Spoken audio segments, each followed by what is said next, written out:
Bismillahirrahmanirrahim. Assalamualaikum warahmatullahi wabarakatuh. Gimana kabarnya teman-teman hari ini?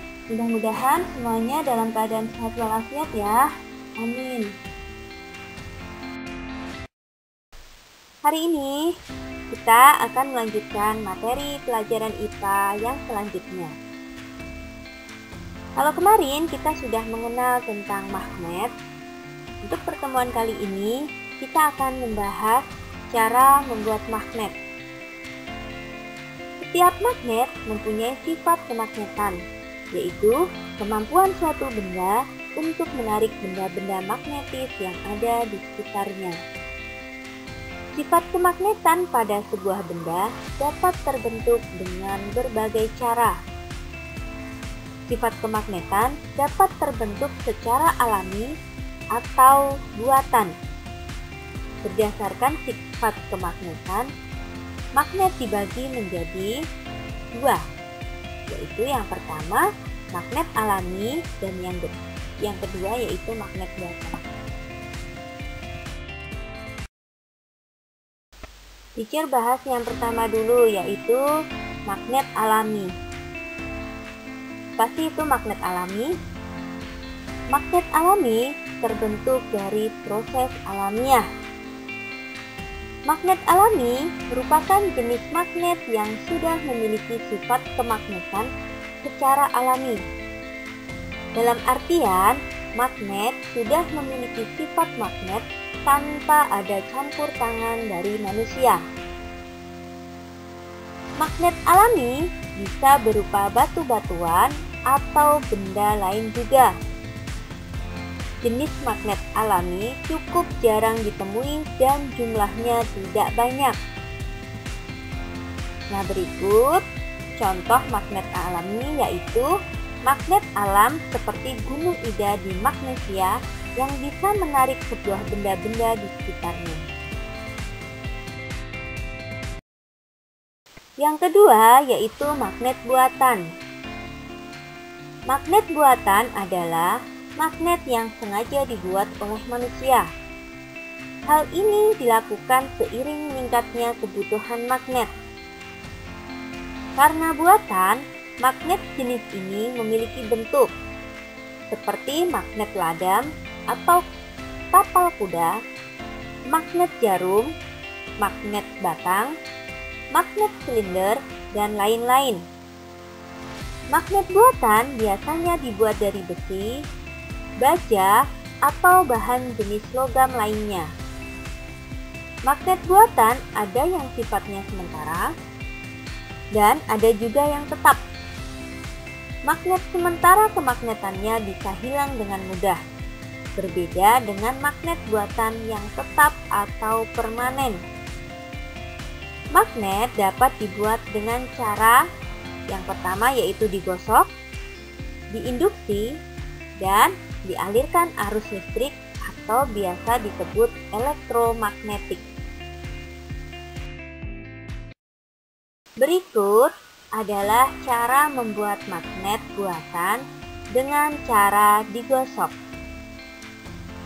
Benda yang tidak mempunyai sifat kemagnetan dapat diubah menjadi magnet dengan cara menggosok benda tersebut dengan magnet. Coba teman-teman lihat gambar di samping. Cara membuat magnet dengan cara digosok, yaitu gosok searah sebatang besi dengan magnet secara berulang-ulang. Setelah itu, cobalah dekatkan dengan paku. Potong besi tersebut, kemudian dapat menarik paku. Semakin lama waktu penggosokan, akan semakin lama sifat kemagnetan bertahan di dalam benda yang digosok oleh magnet. Yang kedua yaitu cara membuat magnet buatan dengan cara induksi. Magnet dapat dibuat dengan cara induksi, yaitu dengan cara mendekatkan atau menempelkan magnet pada benda yang akan dijadikan magnet. Untuk contohnya, teman-teman bisa lihat pada gambar di samping.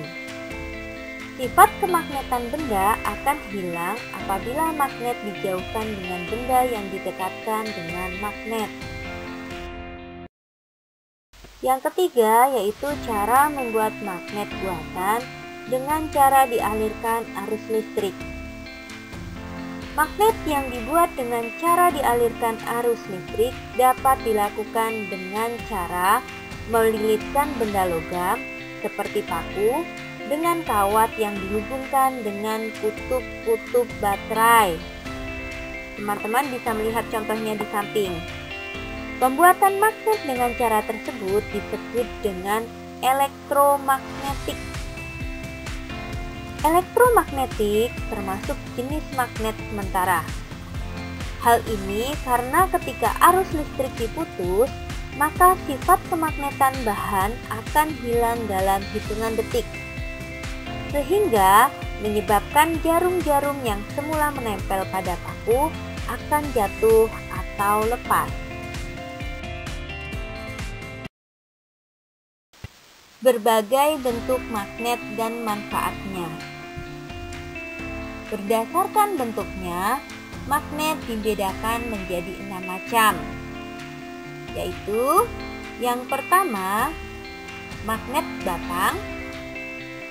Yang kedua, magnet tabung atau biasa juga disebut magnet silinder. Yang ketiga, magnet jarum. Yang keempat, magnet berbentuk U. Yang kelima, magnet ladam. Dan yang terakhir, yang keenam, magnet keping. Berikut beberapa manfaat magnet dalam kehidupan sehari-hari. Yang pertama yaitu mengambil benda kecil bersifat logam dari tempat tidak terjangkau atau tidak terlihat seperti sekrup dan jarum jahit. Manfaat yang kedua yaitu untuk membuat sebuah benda yang memiliki unsur besi atau logam agar tidak terjatuh atau bergeser. Biasanya digunakan pada hiasan kulkas dan papan catur. Manfaat yang ketiga yaitu petunjuk arah pada kompas. Biasanya ditemukan pada jarum kompas untuk menunjukkan arah utara dan arah selatan.